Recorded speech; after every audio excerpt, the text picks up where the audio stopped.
Good morning students. प्रिय विद्यार्थियों, फिराक गोरखपुरी द्वारा रचित जो कविता थी बेटा, पहले हमने पढ़ा रुबाइयाँ और अब आज हम गज़ल पढ़ने जा रहे हैं। गज़ल उर्दू की का एक छंद है बेटा, जिसके अंदर उर्दू और हिंदी भाषा का जो मेल है उन्होंने फिराक गोरखपुरी ने बहुत ही अच्छे ढंग से हमारे सामने प्रस्तुत किया है। इसमें हम देखेंगे कि किस प्रकार से वे, क्योंकि गज़ल में दो लाइनों में एक तरह का एक छंद है ये, और इसके लास्ट में तुक भी मिल जाता है और नहीं भी मिलता है बेटा। ठीक है, तो रुबाइयों से ही मिलता जुलता ये छंद है बेटा।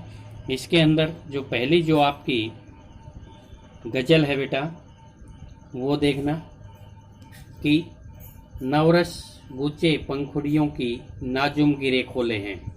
नौरस होते हैं बेटा, ठीक है, नौरसों से बना हुआ, ठीक है। और गुचे माने कलियां होती हैं, नौरसों से मिलकर के जो कलियां होती हैं, पंखुड़ियां जो नाजुक का मतलब, नाजुम का मतलब कोमल होती हैं। गिरे माने गांठें, जो गिरे होती हैं वो गांठ होती है बेटा।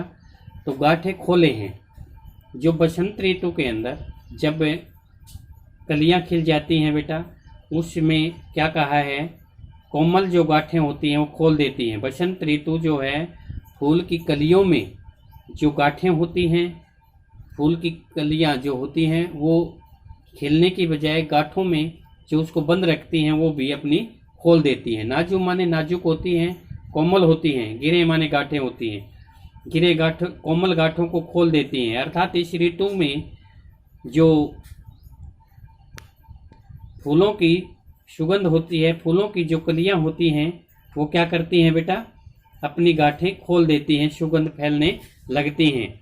इसलिए कवि कहता है कि ऐसा लगता है मानो या उड़ जाने को रंगों गुलशन में पर तोले हैं।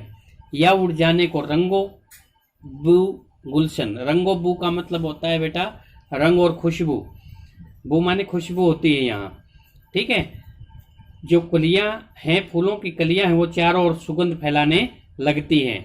इसलिए कवि कहता है कि ऐसा लगता है मानो कि फूलों के रंगों की खुशबू आकाश में उड़ने के लिए अपने पंखों को तोल रही है। पंख गुलशन पे में पर खोले हैं, अपने पंखों को खोल करके वो तोल रही है, अपने पंखों को तोल रही है, उड़ने के लिए अपने पंखों को तोल रही है। कहने का जो अभिप्राय है, बसंत ऋतु जब आती है तो फूलों की कलियां पुष्पित हो उठती हैं और उनकी खुशबू चारों ओर फैलने लगती है, ठीक है।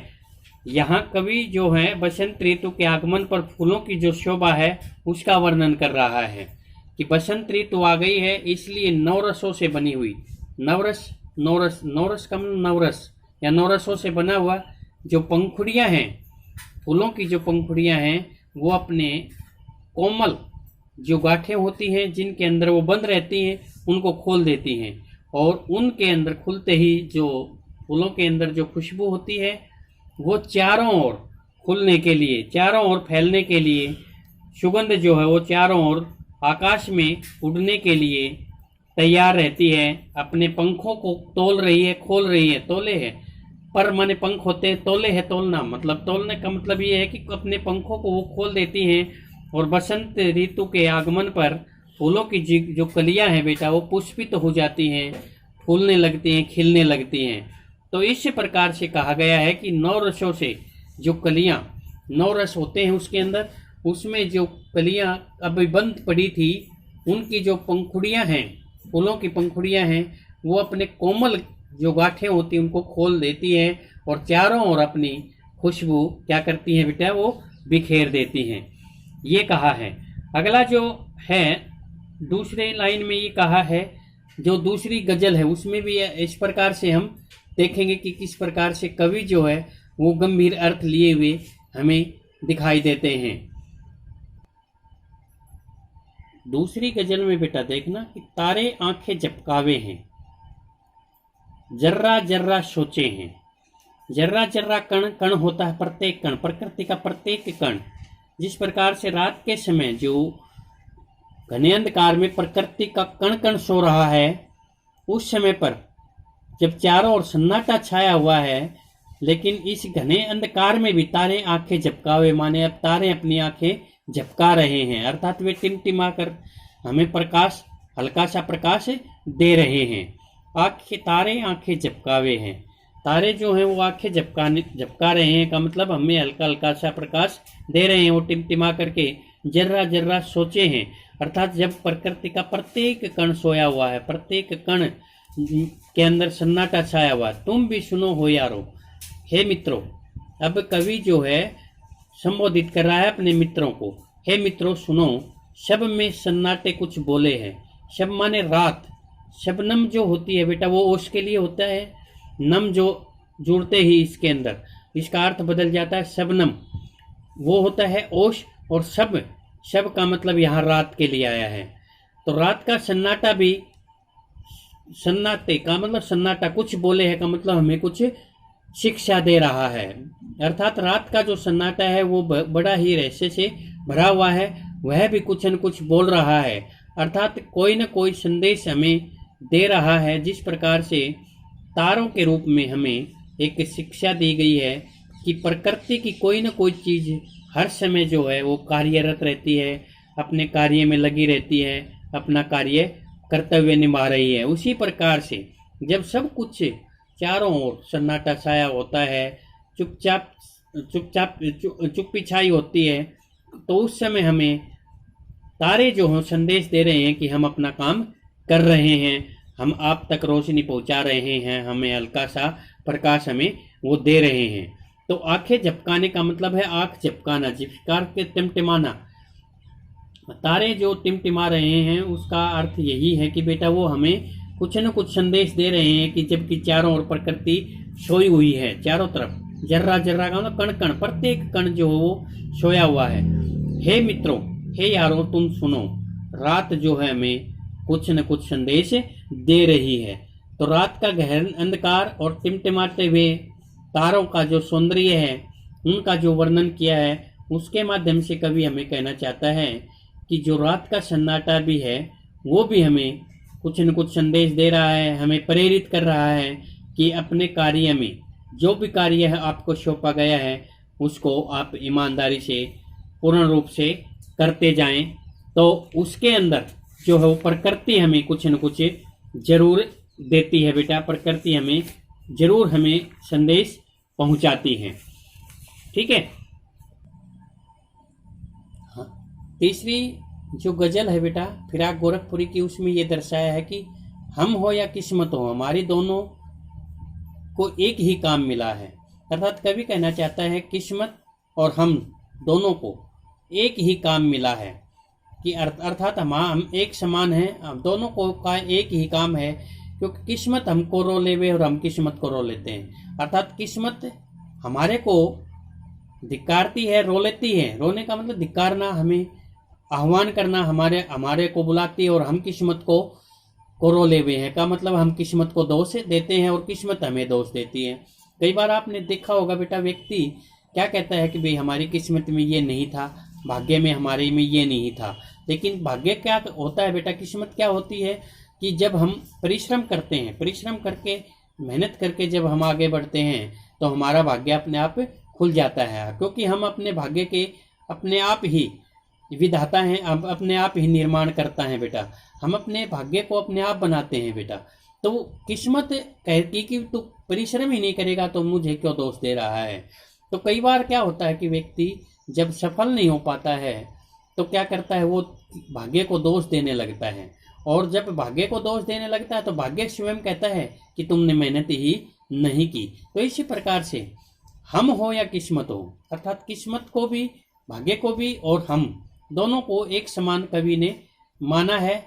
ठीक है। और दोनों को एक ही काम मिला है का मतलब दोनों एक दूसरे के ऊपर दोष लगाते हैं। किस्मत हमको रो लेवे है, अर्थात किस्मत या भाग्य हमको दोष देती है और हम किस्मत को रो लेवे का मतलब हम किस्मत को दोष देते हैं। तो इसी प्रकार से ये कहा गया है कि किस प्रकार से हम मेहनत नहीं करने के कारण किस्मत को या भाग्य को दोष देना शुरू कर देते हैं। और इसी के बारे में फिराक गोरखपुरी ने ये कहा है कि दोनों एक ही जो हमारी तराजू है उसके दोनों पलड़े हैं बेटा। और हम कई बार किस्मत को दोष देने लगते हैं, लेकिन किस्मत जब हम मेहनत नहीं करते हैं तो किस्मत क्या कहेगी, हम आपको दोष देते हैं, आप मेहनत नहीं कर रहे हैं। तो इसी प्रकार से कवि ने ये दर्शाया है कि किस्मत को हमें दोष नहीं देना चाहिए, अपनी मेहनत के बल पर आगे बढ़ना चाहिए, हमारा भाग्य अपने आप खुल जाएगा। इसलिए हमें एक दूसरे को आरोप करने का जो समय मिलता है, हम एक दूसरे को आरोप करते हैं, ठीक है, एक दूसरे पर हम को दोष देते हैं, दोष लगाते हैं, वो करने की ज़रूरत नहीं है। क्योंकि ये चीज़ें जो हैं बेटा एक दूसरे को आरोपित करती हैं और हम किस्मत को रोलते हैं, किस्मत हमें रो लेती है, अर्थात किस्मत हमें दोष देती है और हम किस्मत को दोष देने लगते हैं। तो ये पता है बेटा तीसरी गजल में। इस प्रकार आप चौथी गजल में बेटा, जो मुझको बदनाम कर रहे हैं काश वे इतना सोच सके, मेरा पर्दा खोले हैं या अपना पर्दा खोले हैं। क्योंकि आपने तीसरी गजल में भी ये पढ़ा कि बेटा कि फिराक गोरखपुरी ने कहा है कि हमें और हमारी किस्मत दोनों को रोने का जो काम मिला है। क्योंकि कहा जाता है कि भाग्य व्यक्ति के पुरुषार्थ से ही बनता है। भाग्य जो है व्यक्ति का पुरुषार्थ, जो मेहनत करेगा, परिश्रम करेगा, तो उससे ही तो भाग्य बनता है। व्यक्ति अपने भाग्य का विधाता या निर्माता स्वयं होता है बेटा। ऐसे समय में व्यक्ति पुरुषार्थ करना छोड़ दे, मेहनत करना छोड़ दे, अच्छे कार्य करना छोड़ दे, कर्म करना छोड़ दे, तो भाग्य उस पर रोता है कि मुझे बनाने का प्रयास क्यों नहीं किया जा रहा, अर्थात तुम मुझे ही क्यों नहीं बना रहे हो। ये सब सोचकर अपना समय व्यर्थ गवा देता है। कर्म और भाग्य दोनों ही व्यक्ति के पुरुषार्थ पर आधारित है और एक दूसरे पर रोने से बचाना है तो व्यक्ति को पुरुषार्थ करना ही पड़ेगा। लेकिन ये चौथी जो गजल है बेटा, उसमें ये दिखाया गया है कि कुछ व्यक्तियों की आदत होती है दूसरों को बदनाम करना, ठीक है, दूसरों को के ऊपर आरोप लगाना, उन पे दोष गढ़ना। तो इसमें कहा है, शायर ने कहा है कि जो मुझको बदनाम करे हैं, जो लोग मेरे को बदनामी करने में लगे हुए हैं, मेरी बदनामी करने में लगे हैं, वे लोग दूसरों के सामने मेरी बुराइयों को प्रकट करने में अपनी शक्ति को व्यर्थ ही नष्ट कर रहे हैं। काश भी इतना सोच सके, अर्थात वे सोच रहे हैं, वे थोड़ा सा भी अगर सोचने का प्रयास करें, थोड़ा सा भी वो अगर उनको बुद्धि दे भगवान, तो जिससे वे सोच सके दूसरों को बुराई करके हम चुगली करने की अपनी इस छुपी हुई प्रवृत्ति को उजागर कर रहे हैं। मेरा पर्दा खोले हैं, अर्थात मेरे पर्दे का मतलब मेरा रहस्य खोलने वाले, मेरा गुप्त रहस्य बताने वाले, या अपना पर्दा खोले हैं, या अपने ही बारे में वो कहना चाहते हैं। एक बुरी बात के रूप में या बुरी आदत के रूप में बताया है कि चुगली करना, किसी की बुराई करना बेटा, किसी को बदनाम करना। कवि ने ये कहा है, शायर ने कहा है कि ये बहुत ही बुरा कार्य है, घिनौना कार्य है। व्यक्ति अपने गुण अवगुण और अपनी कायरता और अपनी अहम की तुष्टि के लिए दूसरों की निंदा जैसा घृणित कार्य करता है। दूसरे को अपनी बुराई छिपाने के लिए मेरा पर्दा खोले या अपना पर्दा खोले हैं, अर्थात अपनी बुराई छिपाने के लिए दूसरों पे आरोप लगाते हैं।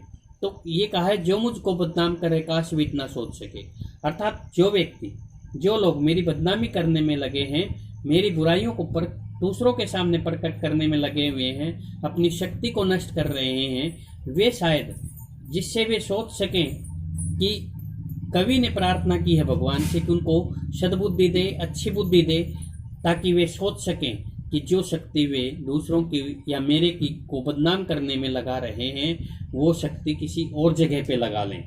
चुगली करने में लगा रहे हैं, हमारी बुराइयों को हमारे को बदनाम करने की जो कोशिश कर रहे हैं, चुगली करने को एक वो बुरी बात मानते हैं। तो इसलिए उसने कहा है कि किसी का पर्दा खोलना, किसी के बारे में कहना, किसी का रहस्य बताना एक घिनौना कार्य है। या वो अपना पर्दा खोले हैं या वो अपने बारे में बता रहे हैं, अर्थात वे अपने बुराइयों को छिपाने की कोशिश कर रहे हैं, अपनी बुराइयों पे पर्दा डाल रहे हैं। जो मेरी बुराई को बताने चाह रहे हैं, मेरे को बदनाम करना चाहते हैं, या वो अपने बदनामी को छिपाना चाहते हैं, वो उन पे पर्दा डालना चाहते हैं, अपना ही वो नुकसान कर रहे हैं। तो इसी प्रकार से कहा है कि मेरे ऊपर उसका कोई प्रभाव नहीं पड़ेगा, बल्कि उल्टा अपना ही वो नुकसान करते हैं। तो इसी प्रकार से एक निंदनीय और तुच्छ कार्य जो माना है कवि ने, वो माना है चुगली करना, ठीक है, किसी की बुराई करना, किसी को बदनाम करना बेटा। तो दूसरे की निंदा एक सामाजिक अपराध माना है उन्होंने, और जाने अनजाने इसे सब कर लेते हैं, लेकिन उसको नहीं करना चाहिए। किसी को भी चुगली जैसी बुराई करने वाली जो आदत होती है उससे हमें अपने आप को बचाना चाहिए। तो पर्दा खोलना जो मुहावरा है बेटा, इसका अर्थ जो होता है बेटा, पर्दा खोलना, किसी बुराई पर से पर्दा हटाना, किसी बुराई को प्रकट कर देना, ना किसी भी चीज को हटा देना, किसी चीज को स्पष्ट कर देना, पर्दा खोलने का मतलब है, ठीक है। और सोच सके जो शब्द दिया है बेटा, इसमें अनुप्रास अलंकार है, ठीक है। हिंदी और उर्दू भाषा का मिश्रित प्रयोग जो है वो कवि ने किया है। तो ये जो है चौथी गजल है बेटा, इसके अंदर ये दर्शाया है कि किसी को बदनाम करने के बजाय, किसी को चुगली करने के बजाय, किसी की बुराई करने के बजाय, ठीक है, उसको नहीं करना चाहिए। वो भगवान से प्रार्थना करता है कि वे इतना सोच सके, सोचने के लिए मजबूर करता है कि उन्हें भगवान को साक्षी मान करके कम से कम इतना सोचना चाहिए, उन्हें सद्बुद्धि मिलनी चाहिए। क्योंकि दूसरों की बुराई करने से ही क्या होता है बेटा, वो स्वयं की बुराई को छिपाता है, स्वयं की बुराई, क्योंकि जिसमें अपने में कमी होती है वह दूसरों पर बुराई थोपने की कोशिश करता है। तो अब मेरा पर्दा खोले है या अपना पर्दा खोले है, अर्थात मेरी बुराई बता रहा है, मेरा रहस्य बता रहा है, या अपने रहस्य को छिपाने की वो कोशिश कर रहा है, वो उस रहस्य को, उस पर्दे को, उस बुराई को छिपाने के लिए मेरे को बदनाम कर रहा है। ठीक बेटा, पांचवी जो गजल है उसमें ये दिखाया है कि ये कीमत भी अदा करें, हम बदुरुस्तिए होशोवास है। होशोवास होता है बेटा समझदारी के साथ काम करना, ठीक है। तो होश और हवास में हम किसी भी काम को ठीक से करें, ये कीमत भी अदा करें। उसने कवि ने कहा है कि प्रेम जो होता है वो एक अनमोल भावना है, इसकी किसी अन्य वस्तु से तुलना नहीं की जा सकती, ठीक है। एक सच्चा कवि पूरे विवेक के साथ, पूरे होश हवास से प्रेम की जो कीमत चुका देता है। ये कीमत भी अदा करे, अदा करना का चुका देना, ये कीमत मूल्य जो होता है उसको हम कवि के बारे में, स्वयं के बारे में कहा है कि किसी अन्य वस्तु से तुलना नहीं की जा सकती प्रेम की जो अनमोल भावना है, और पूरे विवेक के साथ और पूरे होशोवास से प्यार की कीमत चुका देता है। इसके लिए वह समाज से में बदनामी का कष्ट भी उठाता है। तेरा सौदा करने वाले दीवाना भी होले हैं, अर्थात यहाँ वो बदनामी, इसके लिए वह समाज में बदनामी का कष्ट भी उठाता है। बदनाम समाज में उसको बदनाम भी करना चाहता है कोई भी, तो वो भी कष्ट वो उठा लेता है। अर्थात वो प्रेम को पाने के लिए दीवाना बनने को भी तैयार हो जाता है। दीवाना भी होले है, दीवाना का मतलब होता है बेटा किसी चीज के ऊपर आकर्षित हो जाना, ठीक है। तो एक पागल प्रेमी जो होता है वो समाज की कोई चिंता नहीं करता, ठीक है। वो है अपने प्रेम को पाने के लिए जो है वो किसी भी परवाह से गुजर जाता है, वो किसी का भी सौदा करने के लिए तैयार हो जाता है, कोई भी सौदा करने के लिए वो तैयार रहता है। तो इस प्रकार से उसने बताया है कि फिराक गोरखपुरी ने कि कीमत अदा करने के लिए सच्चा प्रेम जो होता है वो एक अनमोल भावना होती है और उसकी किसी से तुलना नहीं की जा सकती। कीमत यहाँ अदा किसी भी मूल्य पर वह उसको पाना चाहता है, और होश हवास में पूरी सावधानी के साथ, पूरी समझदारी के साथ ये कीमत भी अदा करे है, अर्थात वह उस प्रेम को पाना चाहता है।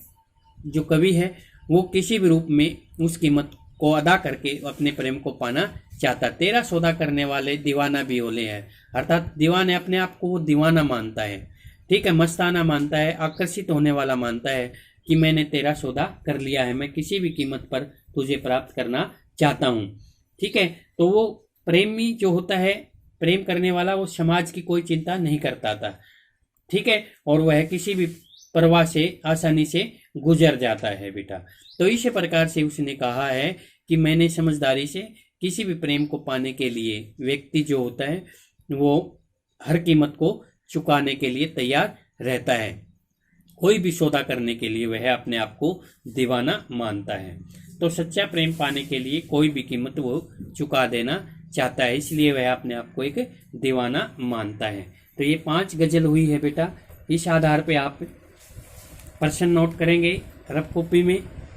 जो ये गजल है बेटा, पहली जो गजल है उस गजल में किस ऋतु का वर्णन किया गया है, पहली गजल में। दूसरा है आगे, फूल की कलियां किसे खोलकर खिल उठती हैं। फूल की जो कलियां हैं वो किसे खोलकर खिल उठती हैं। रात्रि के गहरे अंधकार में प्रकृति का क्या सोया हुआ है। प्रकृति का क्या सोया हुआ है, ठीक है। और आगे है, रात के गहरे अंधकार में क्या टिमटिमा रहे हैं। क्या टिमटिमा रहे हैं। और अगला प्रश्न है, कवि को कौन बदनाम करना चाहता है। कवि को कौन बदनाम करना चाहता है।